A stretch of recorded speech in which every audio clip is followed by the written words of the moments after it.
Hello ಎಲ್ಲರಿಗೂ ನಮಸ್ಕಾರ. ನನ್ನ ಕಾಲ್ಪನಿಕ ಕಥಾಲೋಕ ಯೂಟ್ಯೂಬ್ ಚಾನಲ್ಗೆ ಸ್ವಾಗತ. ಇನ್ನು ಯಾರೆಲ್ಲ ಸಬ್ಸ್ಕ್ರೈಬ್ ಆಗಿದ್ದು ಬೇಗ ಸಬ್ಸ್ಕ್ರೈಬ್ ಆಗಿ, ಹಾಗೆ ಮುಂದಿನ ಅಪ್ಡೇಟ್ಸ್ ಗಳಿಗಾಗಿ ಬೆಲ್ ಐಕಾನ್ ಅನ್ನು ಒತ್ತುವುದು ಮರೆಯದಿರಿ. ಶೇರ್ ಕಮೆಂಟ್ ಮಾಡೋದು ಮರೆಯದಿರಿ. ಪ್ಲೀಸ್ ಸರ್, ಬೇಡ ಸರ್, ಅವನನ್ನೇನೋ ಮಾಡಬೇಡಿ ಎಂದಳು ಸಿರಿ. ಆಯಿತು, ನಿನ್ನ ಗಂಡ ಸಾರಿ ಕೇಳಲ್ಲ. ಆಯಿತು, ಇನ್ನೊಂದು ಆಪ್ಷನ್ ಕೊಡ್ಲಾ ಎಂದ.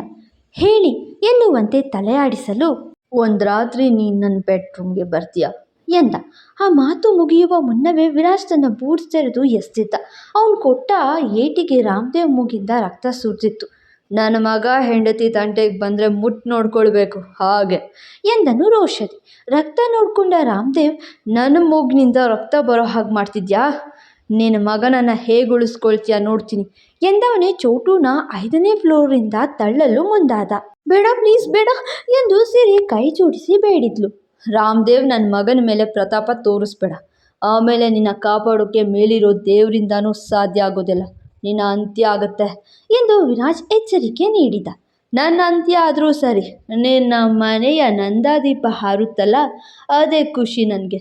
ಜೀವನ ಪರ್ಯಂತ ನಿನ್ನ ಮಗನ ಹುಟ್ಟು ಹಬ್ಬವೇ ಅವನ ಸಾವಿನ ದಿನ ಆಯಿತು ಅಂತ ನೀನು ಕೊರಗ್ತೀಯಲ್ಲ, ಅದೇ ನನ್ನ ಗೆಲುವು ಎಂದವನೇ ಚೋಟು ಕಡೆ ನೋಡಿ, ಬರ್ತ್ಡೇ ಬಾಯ್, ಯಾವತ್ತೇ ನಿನ್ನ ಬರ್ತ್ಡೇ ಕೂಡ, ಕಂಗ್ರ್ಯಾಚುಲೇಷನ್ಸ್ ಎಂದು ಇನ್ನೇನು ಚೋಟುನ ಮೇಲಿಂದ ಕೆಳಗೆ ನೂಗಬೇಕು, ಯಾರು ರಾಮದೇವ್ ಬೆನ್ನಿಂದೆ ಬಂದು, ಅದು ಅಸಾಧ್ಯ ಕಣೋ ಹುಚ್ಚ ಎಂದಿದ್ರು.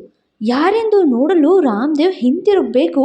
ಸಿಂಹಾದ್ರಿ ವಂಶನ ಕೆಡವೋಕೆ 20 ವರ್ಷದಿಂದ ಕಷ್ಟಪಟ್ಟವರ ಕೈಯಿಂದಾನೇ ಆಗಲಿಲ್ಲ, ಇನ್ನು 70 ದಿವಸದಲ್ಲಿ ಪ್ಲ್ಯಾನ್ ಮಾಡಿ ಬಂದಿರೋ ನಿನ್ನಿಂದಾಗತ್ತಾ?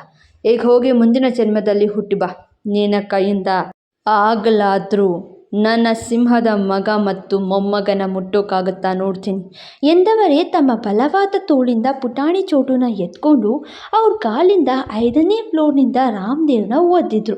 ರಾಮದೇವ್ ಅರ್ಚುತ್ತಾ ಬಂದು ರಕ್ತ ಕಕ್ಕಿ ಬಿದ್ದಿದ್ದು ಲಂಕಾಧಿಪತಿ ಪಾದದ ಬಳಿಯೇ. ಇಷ್ಟಕ್ಕೂ ಯಾರು ಚೋಟು ಮರಿನ ಕಾಪಾಡಿತು ಎಂದು ಎಲ್ಲರೂ ತಲೆ ಮೇಲೆ ಮಾಡಿ ನೋಡುವಾಗ ಕಣ್ಣಿಗೆ ಬಿದ್ದಿತು ಬೇರೆ ಯಾರೂ ಅಲ್ಲ, ಸಿಂಹದ ಮರಿಗೆ ಜನ್ಮ ಕೊಟ್ಟ ತಂದೆ ಧೀರೇಂದ್ರ ಸಿಂಹಾದ್ರಿ. ವಿರಾಜ್ ಕಣ್ಣರಳಿತು. ಸಿರಿ ಮಾವ ಎಂದು ಸಂತಸಪಟ್ಟಳು. ಅಲ್ಲಿದ್ದವರಿಗೆಲ್ಲ ಅವರನ್ನು ನೋಡಿ ಬಲು ಖುಷಿಯಾಯಿತು. ಎಲ್ಲರ ಮೇಲೆ ನೋಡುವಾಗ ಮೆತ್ತಗೆ ಎದ್ದು ಓಡಿ ಹೋಗೋಕೆ ನೋಡ್ತಿದ್ದ ರಾಮದೇವ್, ಆದರೆ ಈಗ ಲಂಕಾಧಿಪತಿ ಬಿಡಬೇಕಲ್ವ? ಅರ್ಧ ಸತ್ತು ಹೆಣವಾಗಿದ್ದವನ ಕೈ ಮೇಲೆ ತನ್ನ ಪಾದ ಊರುವ ವಿರಾಜ್, ಇದೇ ಕೈ ಅಲ್ವಾ ನನ್ನ ಮಗನನ್ನು ನೂಕೋಕೆ ಮುಂದಾಗಿದ್ದು ಎಂದು ಕೇಳ್ತಾ, ಸಿಂಹಾದ್ರಿ ವಂಶವನ್ನು ಮುಟ್ಟಬೇಕು ಅಂದರೆ 3 ಅಲ್ಲ 100 ಜನ್ಮ ಹೊತ್ತು ಬಂದರೂ ಸಾಕೋಗೋದಿಲ್ಲ ಕಣೋ ಮಗನೇ. ಮುಟ್ಟಿದ್ರೆ ಮುನಿಯುವವರಲ್ಲ ನಾವು, ಮುಟ್ಟಿದರೆ 3 ಅಡಿ 6 ಅಡಿ ತೋಡೋರು ಎಂದವನ ಮಾತು ಎಷ್ಟು ಗಟ್ಟಿಯಾಗಿತ್ತೋ ಅವನ ಪಾದದ ಒತ್ತಡ ಕೂಡ ಅಷ್ಟೇ ಪ್ರಬಲವಾಗಿತ್ತು. ಬಿಡು ವಿರಾಜ್, ಇನ್ಯಾವತ್ತೂ ನಾನು ನಿಮ್ಮ ತಂಟೆಗೆ ಬರಲ್ಲ, ಬಿಟ್ಟು ಬಿಡು ಎಂದು ಒದ್ದಾಡ್ತಿದ್ದ ರಾಮದೇವ್. ಆದರೆ ಬಿಡ್ತಾನ ಲಂಕಾಧಿಪತಿ? ಈ ಲಂಕಾಧಿಪತಿಗೆ ಚಾಯ್ಸ್ ಕೊಟ್ಟು ಅಭ್ಯಾಸನೇ ಇಲ್ಲ. ನಿನ್ನಂಥ ವಿಷಜಂತುಗಳಿಗೆ ಉಳಿಗಾಲವಂತೂ ಇಲ್ಲವೇ ಇಲ್ಲ.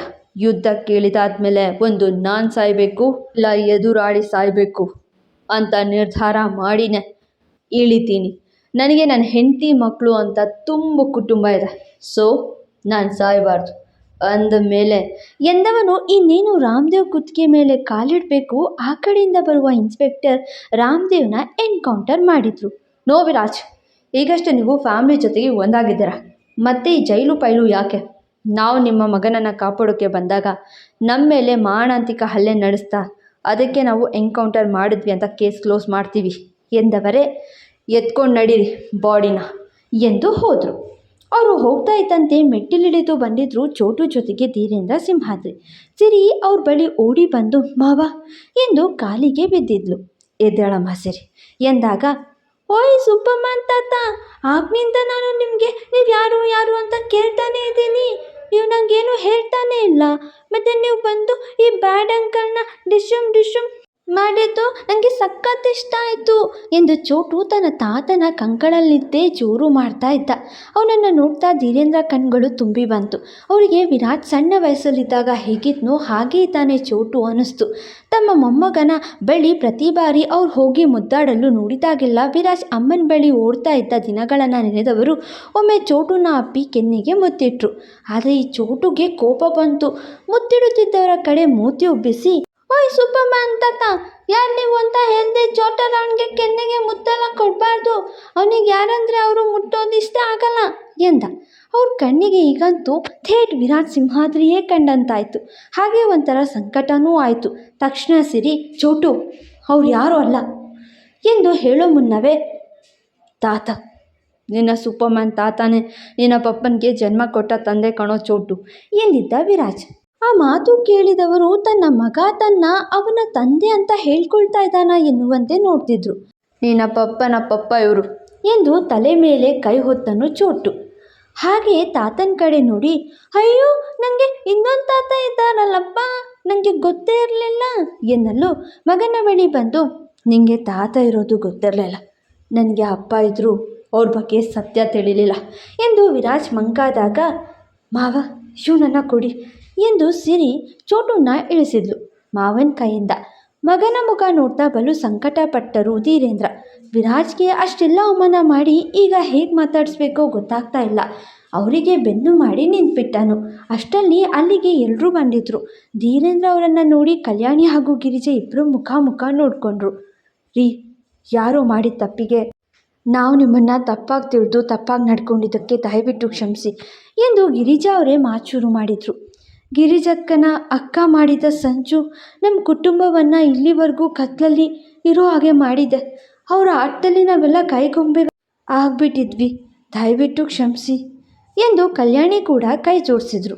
ಹೌದು ಅಪ್ಪಾಜಿ, ಎಲ್ಲದಕ್ಕೂ ಕಾರಣ ನೀವೇ ಅಂತ ಎಲ್ಲರೂ ನಿಮ್ಮನ್ನೇ ನಿಂದಿಸಿದ್ವಿ, ಪ್ಲೀಸ್ ನಮ್ಮನ್ನು ಕ್ಷಮಿಸಿ ಎಂದು ವರ್ಷಾ ವರುಣ್ ಕೂಡ ಕೇಳಿದ್ರು. ತಾತ, ನಾನು ನಿಮ್ಮನ್ನು ಮಿಸ್ ಮಾಡಿಕೊಂಡೆ ಎಂದು ಕ್ಯೂಟಿ ಹೇಳಲು, ನಾನು ಕೂಡ ಕಣೆ ಮುದ್ದಮ್ಮ ಎಂದು ಅವಳು ಕೂದಲಲ್ಲಿ ಕೈ ಆಡಿಸಿ ನಕ್ಕರು. ಕಳೆದು ಹೋದ ಕಾಲಕ್ಕೆ ಚಿಂತಿಸಿ ಏನೂ ಫಲವಿಲ್ಲ ಗಿರಿಜಾ. ಕುಟುಂಬದಲ್ಲಿ ಯಾವಾಗ ಸಮಸ್ಯೆ ಬರುತ್ತೆ ಗೊತ್ತಾ? ಸೂಕ್ಷ್ಮವಾಗಿ ಮುಕ್ತವಾಗಿ ಕುಳಿತು ಮಾತಾಡದೇ ಇದ್ದಾಗ. ನನ್ನ ವಿಚಾರದಲ್ಲೂ ಹಾಗೆ ಆಗಿತ್ತು. ನಾನು ನಿನ್ನ ಬಳಿ ನೀನಂದರೆ ಇಷ್ಟ ಇಲ್ಲ ಅಂತ ನೇರವಾಗಿ ಹೇಳಿ ದೂರ ಆಗಬೇಕಿತ್ತು.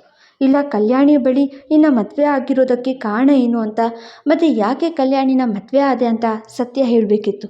ಇಲ್ಲ ನೀನು ಸಿಕ್ಕಾಗ ಆದರೂ ಇರೋ ವಿಚಾರವನ್ನು ಇಬ್ಬರು ಮುಂದೆ ಮಾತಾಡಬೇಕಿತ್ತು.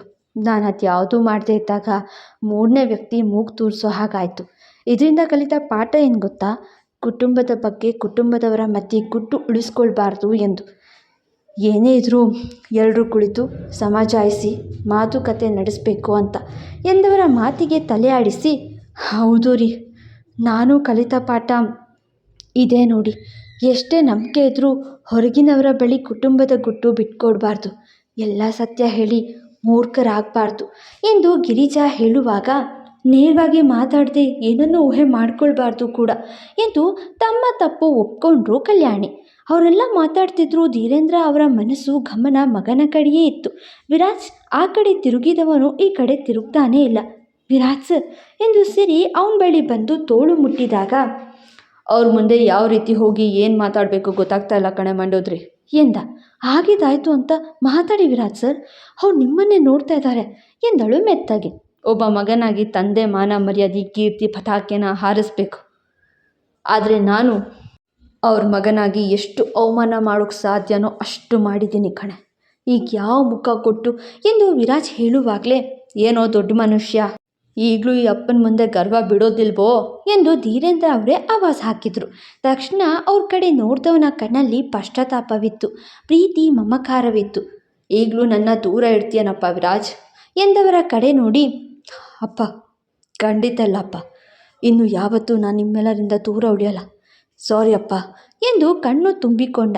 ಅವನಿಗೆ ತಪ್ಪು ಎನಿಸಿದಾಗ ದಂಡಿಸುವುದು ಗೊತ್ತು, ತನ್ನಿಂದ ತಪ್ಪು ಆಗಿದೆ ಎಂದಾಗ ಮನ್ನಿಸಿ ಎಂದು ಕೇಳೋದು ಗೊತ್ತು. ಯಾಕಂದ್ರೆ ಅವನು ಲಂಕಾಧಿಪತಿ. ಎಲ್ಲರಿಗೂ ಅವನನ್ನು ನೋಡ್ತಾ ಅಳುವೇ ಬಂತು. ಸಿರಿ ಕಣ್ಣಿಂದ ಜಾರಿದ ಹನಿಕಂಬನಿ ಸಂತೋಷದ ಕುರಿತೇ ಹೇಳಿತ್ತು. ಮತ್ತೆ ಯಾಕೋ ದೂರ ಇದೆಯಾ? ನನಗೇನು ಒಂಟ್ರೋಗನ? ಬಾ ಇಲ್ಲಿ ಬಾ ಎಂದು ಕೈ ಚಾಚಿ ಕರೆದ್ರು.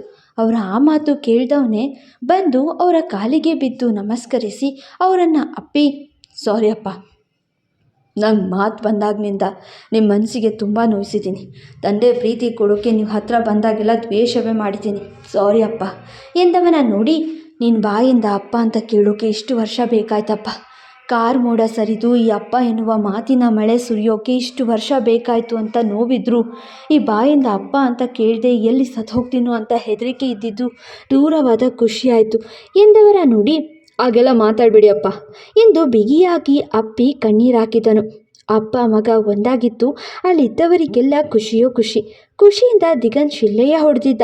ಅವನ ಕಥೆಯು ಅಂತ್ಯದ ಭಾಗ ತಲುಪಿದ ಖುಷಿ ಕೂಡ ಅವನಿಗಿತ್ತು. ಮುಂದೆ ಸದ್ಯಕ್ಕೆ ಸಿಂಹಾದ್ರಿ ಕುಟುಂಬ ಒಂದಾಯಿತು. ಆದರೆ ಸಿರಿ ಏನೋ ಹೈಡ್ ಆ್ಯಂಡ್ ಸೀಕ್ ಮಾಡ್ತಾ ಇದ್ದಾಳೆ. ಯಾವುದೋ ವಿಚಾರವನ್ನು ಮುಚ್ಚಿಡ್ತಾ ಇದ್ದಾಳೆ. ಅದೇನು ಅಂತ ಮುಂದೆ ನೋಡೋಣ. ಫಾಲೋ ಮಾಡಿ ಕಾಲ್ಪನಿಕ ಕಥಾಲೋಕ. ಮತ್ತೆ ಸಿಗುವ.